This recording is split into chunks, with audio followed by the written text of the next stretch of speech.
నిన్న నువ్వు మాట్లాడుతా ఉన్నావు ఎర్రగొండపాలెం నియోజకవర్గంలో ప్రభుత్వ అధికారులు ప్రోటోకాల్ పాటించడం లేదని నంగనాశి మాటలని నువ్వు జిల్లా పరిషత్తులో మాట్లాడావు. నేను చూశాను.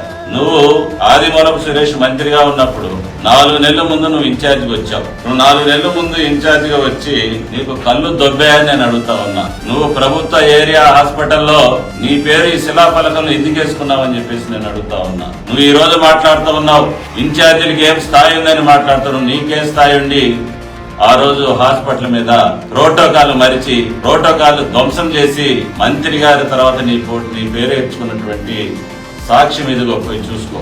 నీకు ఏం చరిత్ర ఉందని, ఏ ప్రోటోకాల్ ఉందని 4వ విడత వైఎస్ఆర్ పెన్షన్లకి, వైఎస్ఆర్ 4వ విడత ఆసరా కార్యక్రమానికి ఇన్ఛార్జి స్థాయిలో నువ్వు పోయి చెక్కులు పంపిణీ చేసినటువంటి చరిత్ర ఇదిగో ఫోటోలు. కళ్ళు దొబ్బాయా నీకని మాట్లాడుతున్నా నేను. నువ్వు వెళ్ళి జిల్లా పరిషత్ మీటింగుల్లో అధికారులు బెదిరిస్తే బెదిరిపోతారని చెప్పేసి నేను అడుగుతా ఉన్నా. నువ్వు 3 నెలలకే ఓర్చుకోలేక ఇక్కడ ఉన్నటువంటి మంత్రిని కూడా పక్కన పెట్టి నువ్వు ఆ రోజు ఈ కార్యక్రమాలను చేయలేదా నేను అడుగుతా ఉన్నా.